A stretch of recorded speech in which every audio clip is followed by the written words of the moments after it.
Cikin nasara ta Ubangiji, dakarun sojojin Najeriya sun sami nasarar ceto mutum 48 da aka sace su a jihar Zamfara.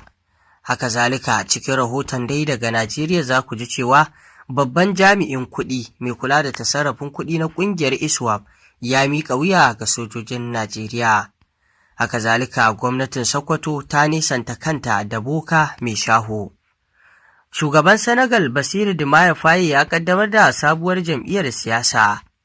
Masu saurare ku gyara zama domin jin waɗannan rahotannin labarai da muke tafa da su. Bari mu fara da rahoton da ke bayyana cewa sojojin Najeriya sun ceto mutum 48 da aka sace a jihar Zamfara.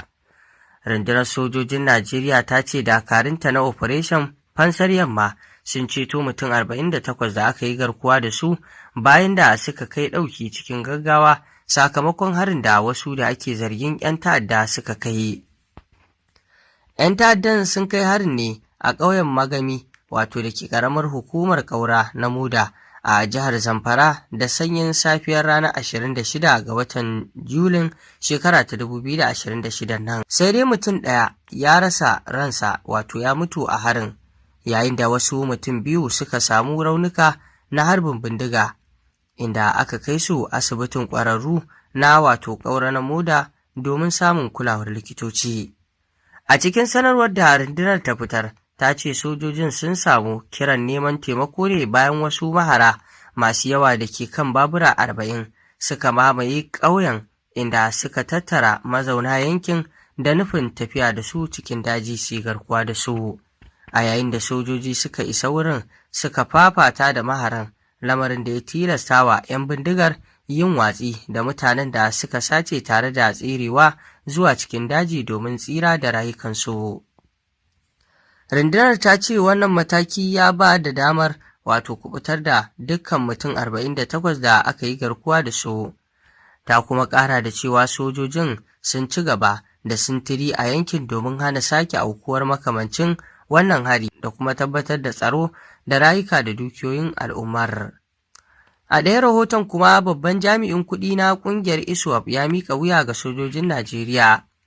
Rundunar sojin Najeriya ta sanar da cewa wani babban jami'i da ke kula da harkokin kuɗi na ƙungiyar ta'addancin ISWAP ya miƙa wuya ga dakarunta, wato a wani sabon ci gaba da ke nuna ƙara raunana ƙungiyar a yankin arewa maso gabas.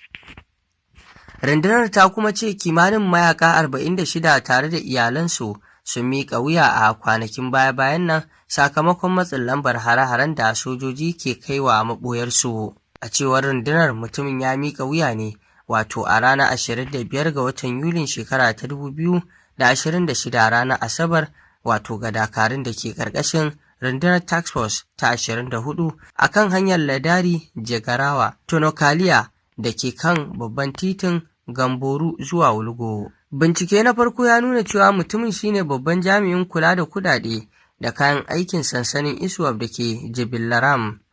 Ya miƙa wuya tare da yara maza biyu yayin da aka ƙwace makamai da sauran kayan ayyukansu.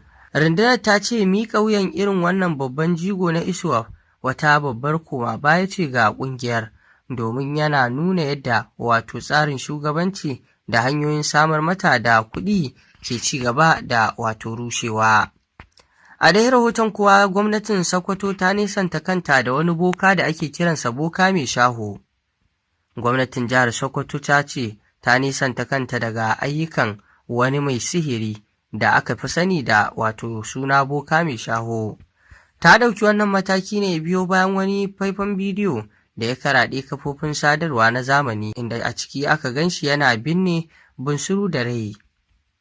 A cikin bidiyon, mutumin ya binne dabbar ne, sannan ya ce ɗan takarar gwamna na jam'iyyar ADC a jihar ba zai samu nasara ba. A wata sanarwa da Abubakar Bawa, daraktan hulɗa da wato jama'a na gidan gwamnatin Sokoto ya fitar, gwamnatin ta ce ba ta da wata alaƙa da mutumin da ma ayyukansa. Sanarwar da ta ƙara da wato cewa ko kaɗan gwamnatin jihar ba ta goyon bayan masu sihiri.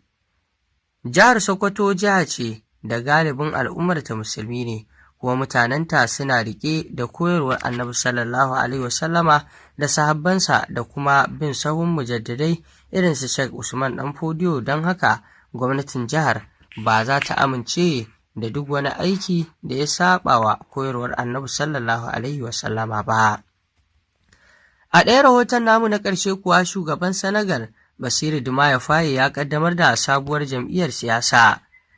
Shugaban Senegal Bassirou Diomaye Faye ya ƙaddamar da sabuwar jam'iyyar siyasa mai suna Jam'iyyar Republican Patriot, lamarin da ke nuna ƙara tsananta rabuwa kai tsaye tsakaninsa da tsohon abokinsa kuma tsohon firaministan ƙasar Usman Sonko. An ƙaddamar da jam'iyyar ne a Dakar tare da halartar ɗaruruwan magoya baya. Ƙaddamarwar ta zo ne a lokacin da wasu manyan jigajigan jam'iyyar PASTEF suka koma goyon bayan shugaba Faye.